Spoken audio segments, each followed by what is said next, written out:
Bonjour, donc dans cette vidéo, on va aborder les polynômes du second degré. Alors, en troisième et même en début de seconde, vous avez vu les fonctions affines. Donc là, c'est la continuité des fonctions affines, c'est les fonctions polynômes du second degré. Alors, ici on a l'expression des, l'expression des polynômes du second degré. Donc si vous voyez bien, ça fait ax au carré plus bx plus c. Alors que dans les fonctions affines, c'était f de x est égal à ax plus b. Ou mx plus p en fonction des profs. Mais c'est pareil. Donc là, pour le coup, on a toujours un coefficient directeur qui est a et un ordonné à l'origine qui est c. Jusque là, maintenant, on a un donc bx au milieu et là, ici, on a un carré. Alors, donc là, dans ce cours, on va voir les variations. Donc en fait, c'est très simple. Les variations dans une fonction polynôme du second degré, c'est comme les variations dans les fonctions affines, ça dépend toujours du coefficient directeur, donc de a. Donc d'abord, ce qu'il faut savoir, c'est que si on a un a qui est positif, et bien en fait, on aura notre courbe qui fera comme ça, donc qui descendra vers le haut, qui remontera vers le bas, donc qui sera décroissant, puis croissante. Donc en fait, il y aura un sourire si vous voulez. Positif, sourire, comme ça on se rappelle. Donc si le a il est négatif, ou s'il est négatif, on peut se rappeler donc en fait que ça fait un sourire à l'envers, donc négatif.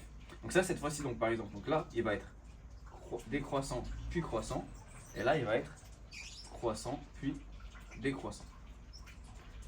Donc par exemple, si j'ai 3x carré plus 6x plus 4, donc on doit trouver le signe de a.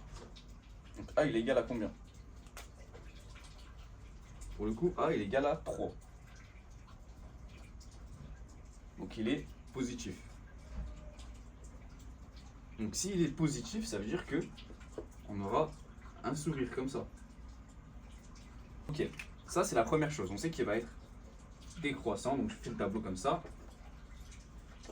Si c'est sur R, donc moins l'infini plus l'infini, on sait qu'il va être décroissant, tac, puis croissant. Maintenant, il faut juste donc, en fait, ce qu'il faut savoir, c'est que les polynômes, ils commencent toujours en plus l'infini. Donc, en fait, ça monte donc vers plus l'infini ici, et ici ça remonte vers plus l'infini. Maintenant, ce qu'il faut qu'on trouve, c'est là. Quand est-ce que c'est le point le plus bas? Donc en fait, pour ça, il y a une formule, la formule des extrémums. Donc en fait, ici on a le alpha, ici on a le bêta. Donc il faut qu'on trouve alpha et qu'on trouve bêta. Donc en fait, c'est très simple, il y a une formule. Donc c'est alpha est égal moins b sur 2a. Et b. En fait, une fois qu'on trouve alpha, on pourra trouver l'extrémum, en fait, bêta. Donc, tac. Alors d'ailleurs, il faut qu'on dise qui est b, qui est a. Donc là, pour le coup, a, on sait déjà, c'est 3. Et b, donc ax carré plus bx, donc c'est 6. Donc ça, c'est b. Donc là, si je remplace dans la formule, juste à remplacer b par 6 et a par 3. Donc ça fait moins 6 sur 2. Donc là, il y a un fois, comme d'habitude. 2 fois a, donc 2 fois 3. Donc ça fait moins 6.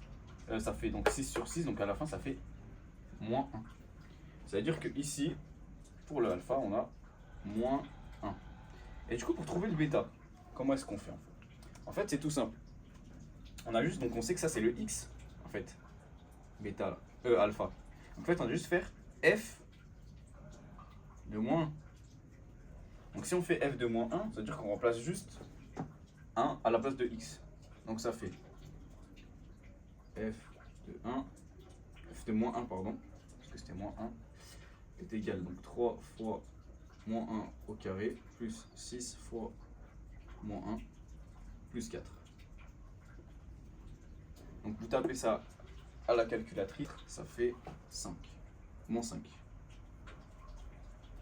Donc ici, l'extrémum en bas, c'est moins 5. Et donc là, vous savez comment faire un tableau de variation avec une fonction polynôme du second degré.